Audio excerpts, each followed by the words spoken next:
युसुफ पठाण, प्रतिनिधी मालेगाव, नाशिक।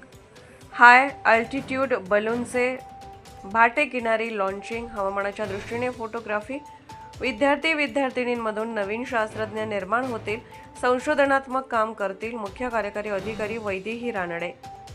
पालकमंत्री डॉ. उदय सामंत यांच्या पुढाकाराने जिल्हा परिषद शाळांमधील 50 विद्यार्थी नासा व इस्रो येथे शैक्षणिक अभ्यास दौऱ्यासाठी जाऊन आले। या विद्यार्थ्यांना प्रत्यक्ष तांत्रिक अनुभव मिळावा या उद्देशाने अंतराळ संशोधन व उपग्रह प्रक्षेपण प्रशिक्षण कार्यक्रम आयोजित करण्यात आला। या अंतर्गत आज भाटे किनारी हाय अल्टिट्यूड बलून प्रक्षेपित करण्यात आले। अशा उपक्रमामधून ज्ञान घेऊन विद्यार्थी-विद्यार्थिनींमधून नवीन शास्त्रज्ञ तयार होतील व संशोधनात्मक काम करताना दिसतील अशा शुभेच्छा जिल्हा परिषद कार्यकारी अधिकारी वैदेही रानडे यांनी दिल्या। या कार्यक्रमासाठी पोलीस अधीक्षक नितीन बगाटे, कोस्ट गार्डचे कमांडंट शैलेश गुप्ता, ग्रह स्पेसचे Malay Kumar Biswal, Pradeep Rajan, silicon take hills research फाउंडेशनचे अजित गुरव, सागर साळुंखे, अतिरिक्त मुख्य कार्यकारी अधिकारी परीक्षित यादव, सरपंच प्रीती भाटकर, शिक्षण अधिकारी किरण लोहार आदी उपस्थित होते। जिल्हा परिषद रत्नागिरी यांच्या पुढाकारातून तसेच Silicon take hills Research Foundation Satara आणि ग्रह स्पेस बेंगळुरू यांच्या सहकार्याने जिल्हा परिषद रत्नागिरी अंतर्गत विविध तालुक्यातील शाळांमधील विद्यार्थ्यांसाठी 4 दिवसीय अंतराळ विज्ञान व उपग्रह तंत्रज्ञान विशेष प्रशिक्षण कार्यक्रमाचे आयोजन करण्यात आले होते।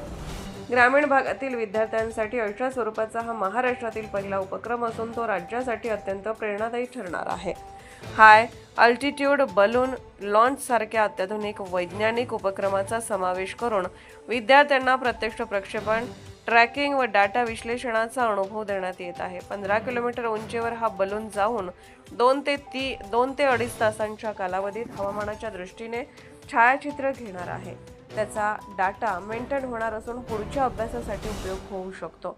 श्रीमती रानडे पुढे म्हणाल्या, जिल्हा परिषद रत्नागिरीने पहिल्यांदा महाराष्ट्रातला इस्रो आणि नासाचा अभ्यास सुरू केला आणि गेली 3 वर्ष सतत हा चालू आहे आणि याच मध्ये विद्यार्थ्याची निवड करताना 3 प्रकारच्या चाचणी आपण घेतो आणि याच्यातून स्क्रीनिंग होऊन जे विद्यार्थी निवडतो त्यांना ही संधी मिळते।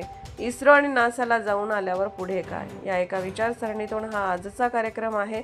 या सगळ्यातून संशोधक निर्माण व्हावेत आणि भारताची शान वाढवणारे काम तुमच्या हातून व्हावं। आपल्यातले वैज्ञानिक उद्या आम्हाला भेटतील, स्पेस ऑर्गनायझेशन तसेच अन्य शास्त्रामध्ये संशोधन काम करताना दिसतील अशी आशा बाळगते। सगळ्या विद्यार्थ्यांना भविष्यातील वाटचालीसाठी खूप खूप शुभेच्छा देते, श्री बगाटे म्हणाले। रत्नागिरीच्या आपल्या भाटे बीचवरून प्रथमच हाय अल्टिट्यूड बलून लॉन्च झाले। तुमच्या सर्वांच्या सगळ्यांच्या कार्यकुशलतेने हे झालेले आहे। आपल्यातलाच विद्यार्थी मित्रांनी हे बनवले आहे। छत्रपती शिवाजी महाराजांनी इथं या आपल्या भूमीच्या रक्षणासाठी जहाजांचे थवे उभे केले होते। आज तुमच्यातल्याच मावळ्यांनी इथे अभ्यासपूर्वक नासामध्ये प्रशिक्षण घेऊन इस्रोमध्ये प्रशिक्षण घेऊन सॅटेलाइट बनवलेला आहे। निश्चितपणे उद्या भारत देशाचे नाव रोशन करणार आहात याच्याबद्दल मला तुमचा खूप अभिमान आहे। Shri Gupta, Silicon take hills research फाउंडेशनचे रणजित येवले, विद्यार्थी अंशुल पाटील, शौर्य जाधव, शिवसमर्थ मुंडे यांनीही आपली मनोगते व्यक्त केली। विद्यार्थ्यांना प्रशस्तीपत्र देऊन सन्मानित करण्यात आले। शिक्षण अधिकारी श्री लोहार यांनी आभार प्रदर्शन केले। कार्यक्रमाला विविध तालुक्यातील विद्यार्थी, शिक्षक मोठ्या संख्येने उपस्थित होते। Subscribe now and press the bell icon. Never miss an update.